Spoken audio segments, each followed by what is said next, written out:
নমস্কার বন্ধুরা, সোনার রান্নাঘরে তোমাদের স্বাগতম।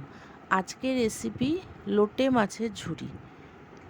কড়াইয়ে তেল গরম করে কালো জিরে ফোড়ন দিয়ে রসুন কুচি, কাঁচা লঙ্কা কুচি, পেঁয়াজ কুচি, আদা বাটা, লঙ্কা গুঁড়ো, জিরে গুঁড়ো, টমেটো কুচি, হলুদ ও নুন দিয়ে সব একসাথে ভাজলাম। এরপরে নুন ও হলুদ মাখানো লোটে মাছ দিয়ে নেড়েচেড়ে ঢেকে দিলাম।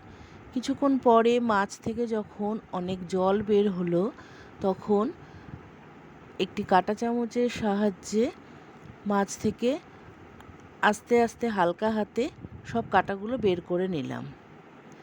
এরপরে মিডিয়াম ফ্লেমে নাড়াচাড়া করে মাছ রান্না করলাম। কয়েকটা গোটা কাঁচা লঙ্কাও দিয়ে দিলাম। মাছের জল যখন পুরো শুকিয়ে গেল, মাখা মাখা হয়ে গেল, তখন ধনেপাতা কুচি দিয়ে ভালো করে নেড়েচেড়ে নামিয়ে ফেললাম। তৈরি হয়ে গেল লোটে মাছের ঝুরি। এটি একটি মুখরোচক রেসিপি। আমার এই রেসিপিটি যদি তোমাদের ভালো লাগে তাহলে প্লিজ একটি লাইক ও সাবস্ক্রাইব করে দিও। তোমাদের একটি লাইক ও সাবস্ক্রাইব আমাকে এগিয়ে যেতে অনেক সাহায্য করবে। ধন্যবাদ বন্ধুরা।